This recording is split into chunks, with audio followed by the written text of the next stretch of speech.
Muy buenas tardes y bienvenidos a la entrevista del día aquí en Lancelos Televisión.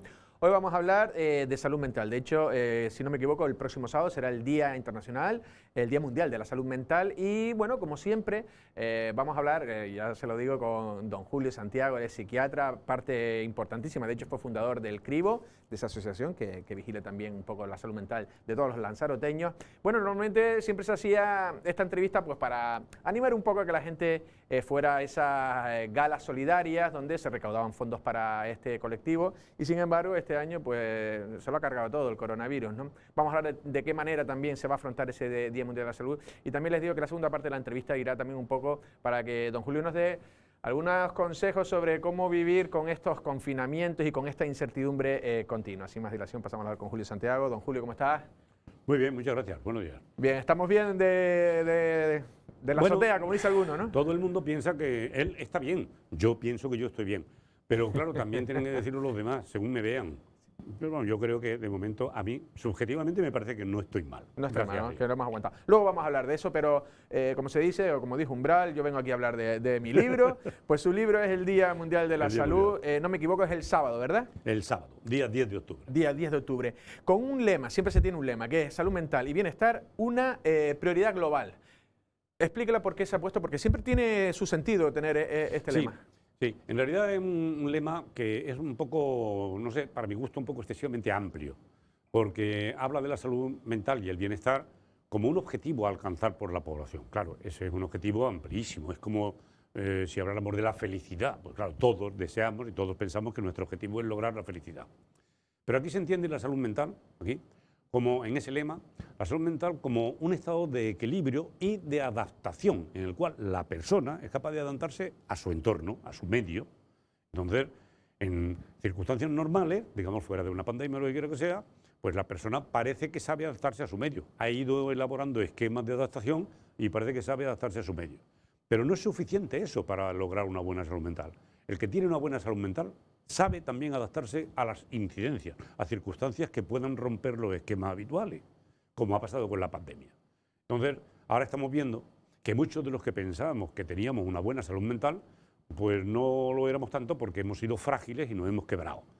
El lema de la salud mental incide, el lema de este año, del Día Mundial de la Salud Mental, incide en la necesidad de que ahora durante la pandemia y sobre todo después de ella, nos preparemos y preparen los organismos públicos sus recursos para formar a la gente en una mejor capacidad de resiliencia, es decir, capacidad de lograr un estado emocional que le permita soportar una situación crítica, sobrevivir a ella y encima salir enriquecido. Ese sería el objetivo. No sé si usted está también como muchos de los sanitarios que han visto en esta crisis la debilidad de un sistema. Siempre hemos presumido, y yo siempre he presumido de nuestro servicio, en este caso Servicio Canario de Salud, pero sin embargo a lo mejor los pilares no eran tan fuertes. No sé si en el caso de psiquiatría, no sé si usted puede como... Evidentemente, nos hemos visto todos sorprendidos porque ha sido una situación inesperada y además con unas características que han generado mucha incertidumbre en la comunidad científica y por lo tanto se ha derivado también hacia la sociedad en general. Porque el enemigo, en este caso el virus, el coronavirus, es un enemigo totalmente desconocido. Todavía hoy, a pesar de los meses que llevamos conviviendo con la pandemia, todavía no sabemos muchas cosas del virus. Entonces, claro, cuando vemos titubear a los científicos y dar respuestas que solo son salida y que demuestran su desconocimiento todavía, a pesar de los avances tremendos que ha habido, porque sepa usted que las crisis importantes de la humanidad es cuanto más avanzan los avances científicos, cuanto más se mueven, cuanto más prosperan. Entonces probablemente saldremos, la ciencia y la sociedad saldrá muy enriquecida de esta crisis, pero hasta que la superemos vamos a tener que aguantar mucho. Entonces todavía los científicos no saben del todo bien muchas de las cosas. Entonces al titubear en la información que dan, pues la gente de a pie se encuentra más insegura, más atemorizada, más vulnerable, incluso como que no sabe tampoco qué es lo que tiene que hacer para protegerse bien. Entonces, todo eso ha generado una situación que va a tener arreglo, pero desde luego que va a necesitar bastante tiempo hasta que elaboremos esquemas de funcionamiento nuevos, esquemas de adaptación nuevos. Los servicios de salud públicos y los servicios canarios de salud entre ellos, pues les ha pasado un poco por el estilo. Creíamos estar bien, creíamos. La verdad es que, claro, como las noticias que nos llegan la mayor parte de las veces pues vienen del mundo de la política sanitaria, pero la política también, y ya sabe que los políticos tienden a dar mensajes pues optimistas e incluso triunfalistas con mucha frecuencia. Cuando hablaban de los recursos que teníamos, pues parece como que se hablaba de unos recursos inmejorables, los mejores del mundo y la mejor sanidad del mundo. Bueno, pues ya hemos visto en esta situación que no era exactamente así. A lo mejor en cuanto a recursos no estábamos muy mal, que sí que lo estábamos, me refiero a recursos técnicos y profesionales, estábamos muy mal. Pero sobre todo lo que estábamos peor todavía ha sido en los recursos de gestión. No se sabe gestionar la pandemia. Entonces, la repercusión que va a tener esta infección sobre la economía, en nuestro caso concreto, en nuestras islas, sobre el turismo y sobre el movimiento de la gente de un lado a otro, va a ser tan grave o peor que la propia alteración sanitaria y de salud que supone, ¿no? La verdad que sí. Bueno, vamos a hablar luego porque algunas de las preguntas ya he ido rozándolas y quiero también hablar de eso, ¿no? Por ejemplo, ese bombardeo informativo y a veces desinformativo, pero eso lo vamos a hablar luego. Para también terminar ya el bloque de lo que es el Día Mundial de la Salud. Normalmente se organizaba, antes me comentaba, yo recuerdo esas grandes galas en el momento del Campesino donde se juntaba mucha gente. ¿Qué se va a hacer? ¿Cuál va a ser el acto, por decirlo, si no de programas presenciales, pero sí de actividades? Pues fíjese, también el cribo en la organización de los... Porque el Día Mundial de la Salud Mental es para todos, no solo para el cribo. El cribo es una parte de los servicios de atención a la salud mental en Lanzarote. Concretamente, es la que se encarga de la rehabilitación de los enfermos mentales que lo requieren. Pero claro, no es la única. Están los servicios de salud mental comunitarios, están los servicios, la unidad de salud mental que están en el Centro de Salud de Valterra, está la unidad de internamiento breve de psiquiatría que está en el Hospital Molino Orosa, está la unidad de salud mental infanto-juvenil que está en el Centro de Salud de Tías, ¿dónde está? Está la unidad de atención o el equipo de atención comunitaria, que es nuevo, de nueva creación este año, para atender a domicilio algunos casos que necesiten, y está la unidad de rehabilitación psicosocial de Taiche, que bueno, lleva mi nombre, Julio Santiago Beso, esta unidad también para el tratamiento y los cuidados de enfermos más graves, que necesitan estar, digamos, hospitalizados. Entonces, estos son los recursos generales para salud mental, pero luego están específicos. Los recursos de tratamiento de la drogodependencia, que también es de alguna manera esto, los recursos para atención a los ancianos mayores, sobre todo a los que tienen demencias, a los de Alzheimer y lo demás, y los recursos a colectivos pues, que están desfavorecidos, como por ejemplo a los niños o a las personas que tienen enfermedades discapacitantes graves, que también, de alguna manera, a Dislan incluso, que estamos trabajando todos nosotros en el tema de la atención a la salud mental. Pues bien, hay bastantes recursos, como digo.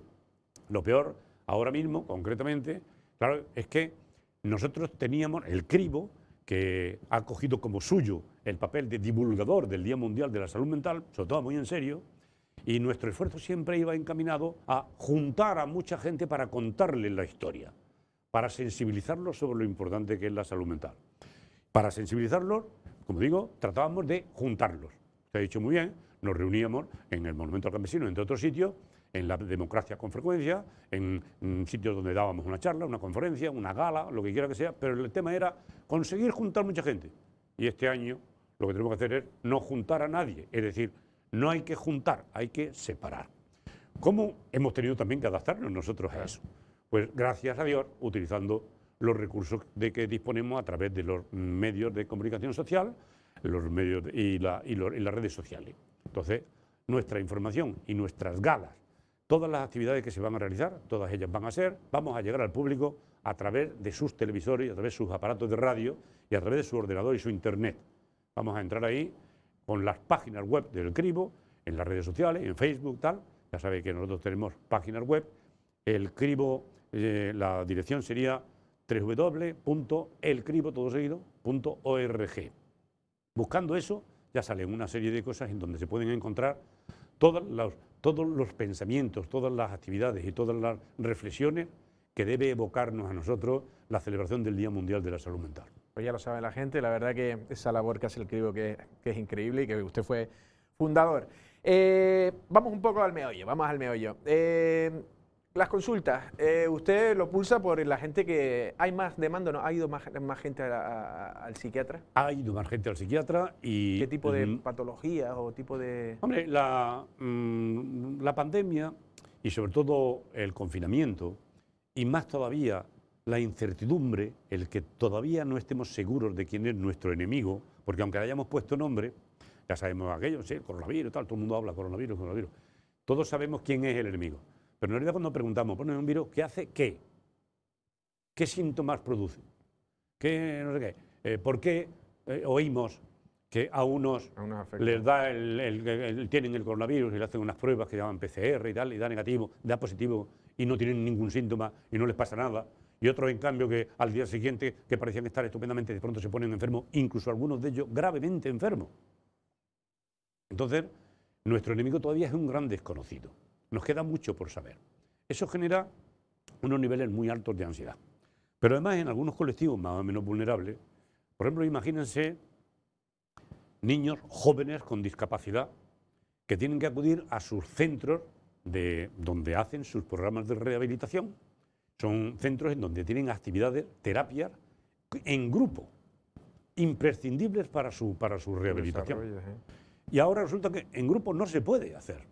Entonces, todos los que trabajamos en la atención a la rehabilitación, a la salud mental, hemos visto que las condiciones en las que podemos ofrecer a nuestros pacientes y a sus familias nuestra ayuda, nuestro apoyo, ahora se han visto mermadas. Tenemos que hacer de otra manera. Muchas personas, las personas que tienen una enfermedad mental, por ejemplo, pues han notado bastante ese cambio. Ellos ya habían adquirido unas rutinas, unas conductas, habían ido socializándose en el sentido de que se iban acercando a la sociedad e introduciéndose dentro de ella, y ahora resulta, con todo eso, por el esfuerzo que llamamos la educación inclusiva y todo lo demás, pues habíamos ido logrando que estos colectivos se unieran a la sociedad, y ahora de pronto hay un corte en el cual ellos se retraen, muchos pues como que se aíslan y se asustan. Se asustan porque algunas personas, no concretamente los enfermos de enfermedades mentales del cribo, que suelen ser personas cuyas enfermedades, que suele ser la mayor parte de las veces la esquizofrenia o los trastornos bipolares, son enfermedades que afectan a algunas cosas, concretamente a la gestión del pensamiento, pero no mucho a la inteligencia, de tal modo que muchos de ellos entienden la cosa más o menos como los demás. O sea, no crea que tampoco son un colectivo en ese aspecto excesivamente vulnerable. Pero como digo, aunque lo entiendan, lo que los demás lo entendemos, es decir, poco, aunque lo entiendan, pero luego a la hora de ir a sus terapias ocupacionales, a sus talleres, a lo que sea, pues han visto mermado su libertad de movimiento. Entonces, al aumentar los niveles de ansiedad, algunas de nuestras enfermedades, de nuestros enfermos, se descompensan. Y los que no, muchas de las personas que no estaban diagnosticados de ningún trastorno ni de ninguna enfermedad mental, pero sobre todo personas que pertenecen a colectivos vulnerables, ancianos, niños, adolescentes, no sé, pues ven que al aumentar los niveles de ansiedad notan síntomas producidos por la ansiedad, pero que ellos interpretan como que ¿será que ya tengo el virus? Entonces aparece la incertidumbre y el miedo. Y los mayores, lo ha comentado, los mayores como... Porque a mucha gente se dice que gente que por lo menos tenía un poco de darse su paseo, salir, y de repente los hemos metido encima, por protegerlos, los hemos ahí aislado por completo. Yo no sé cómo qué factura le ha pasado. Mucha factura porque dése cuenta de que hay varios grupos de mayores desde este punto de vista. Uno de ellos serían algunos mayores, quizá muy mayores, que han desarrollado una filosofía de la vida en el cual ellos ya parecen estar un poco por encima de todo esto, ¿no? Y lo ven con una gran tranquilidad. Sí. Incluso algunos de ellos ya han vivido la guerra o situaciones de epidemias terribles, la gripe asiática en su momento, la gripe A, el SIDA. Entonces ellos ya han vivido esas situaciones de tensión y de miedo, y ahora, con muchos años, tienen la mirada serena del que dice, bueno, pues que sea lo que Dios quiera. Entonces, esa aceptación de lo que va viniendo les hace soportarlo muy bien, con unos niveles de ansiedad bastante normalitos, bastante bajitos. Hay otros muchos que se rebelan contra todo esto, porque es verdad, porque después de haber pasado, si acaso las han pasado, todas estas crisis de las que hemos hablado antes, y por fin estar en un ambiente en donde creíamos, siglo XXI, creíamos que ya poco menos que esto era, no, ¿cómo va a pasar una cosa como esta? Si nos lo contaban en algunas películas que había por ahí, nos lo contaban y nadie nos lo creíamos, pensábamos, bueno, eso es ciencia ficción. Ese contagio, Bueno, pues, hay una que es igual que lo que estamos al venirnos ahora esto, pues muchas personas se han asustado. Y al ver que en este caso, porque parece que en las epidemias anteriores, al final se fue viendo que las personas más vulnerables eran, por un lado, pues determinados colectivos, por ejemplo lo del SIDA, determinados colectivos de personas, de drogodependientes o de lo que quiera que sea. En el tema de la gripe A, pues también parecía, en lo de las vacas locas también, parecía como que había unos grupos que podían perjudicarse y otros que no. Algunos grupos se sentían seguros, pero lo malo es que ahora todas las personas mayores no se sienten seguros porque ven que esta enfermedad sobre todo les afecta a ellos. Entonces, ese segundo grupo de personas mayores se asustan y viven con un miedo y con una ansiedad terrible, terrible. Por último, hay un tercer grupo de personas mayores que son los que están en residencia. Mucho peor todavía. Porque los que están en residencia, al escuchar las noticias, al escuchar lo que ha pasado y lo que está pasando en otras residencias, entonces se sienten totalmente desprotegidos. Tienen la sensación de que han sido abandonados. Y no me gusta utilizar palabras como excesivamente radicales, pero sinceramente en muchos casos ha sido así. No ha habido recursos para darles a las personas que estaban en alguna residencia de nuestro país. Quizá no concretamente las que tenemos aquí cerca, gracias a Dios, pero ha habido residencias, que todos lo sabemos porque lo hemos escuchado o lo hemos leído, ha habido residencias en donde el virus ha golpeado de una manera brutal, terrible. Sí, los fallecimientos fueron casi todos en y residencia. donde no había atención sanitaria adecuada.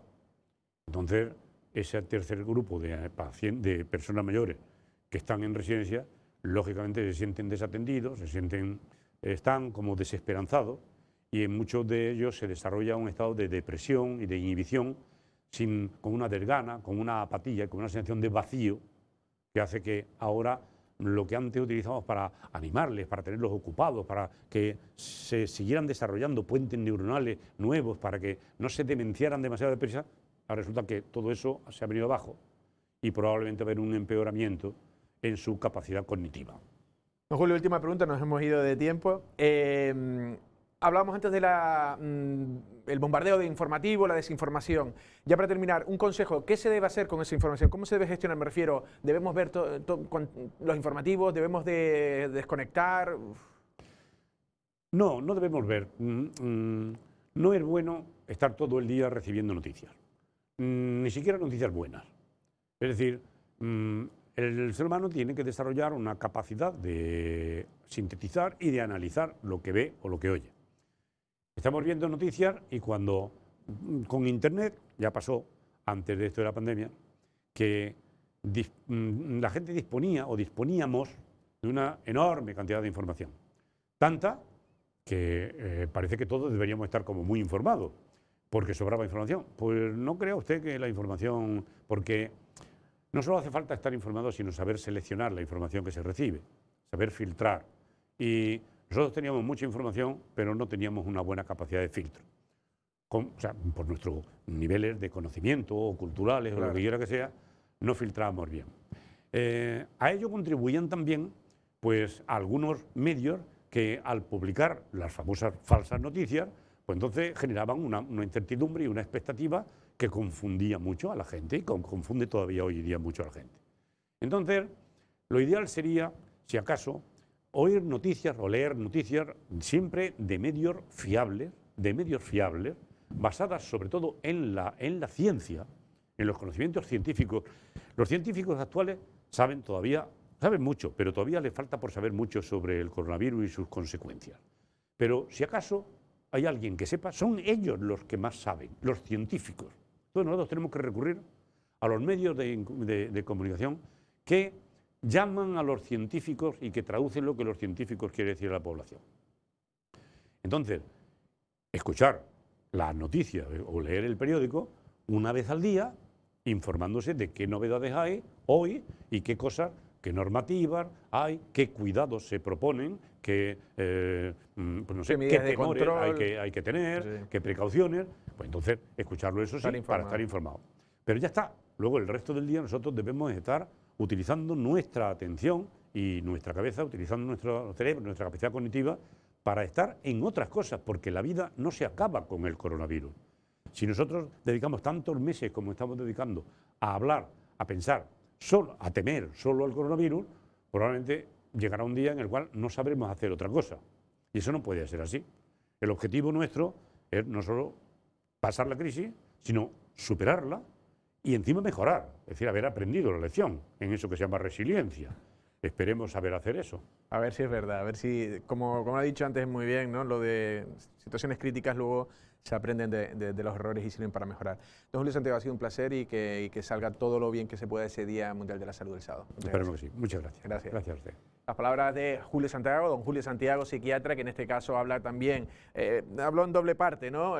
Una, la primera, en la de, bueno, como fundador del CRIBO y de este año, pues el coronavirus pues, ha arrasado con todo y en este caso también con los actos que solía organizar el CRIBO, como decía él, pues también para informar, también para recaudar y en este caso pues va a ser todo vía online, ha dicho pues que se metan en su página web del CRIBO, en las redes sociales y también esta segunda parte en la que hemos hablado, nos ha dado algunos consejos también de cómo actuar ante determinadas situaciones marcadas por la pandemia, ¿no? Y también hablaba de últimos de esa desinformación, ¿no? de tanta información y por otro lado también de cómo ha afectado a determinados grupos más vulnerables, ¿no? Hablaba de personas mayores, de discapacitados mentales también, la ruptura con las rutinas y eso, pues la verdad que es muy buena nueva. Nosotros sin más nos despedimos, pasen una feliz tarde.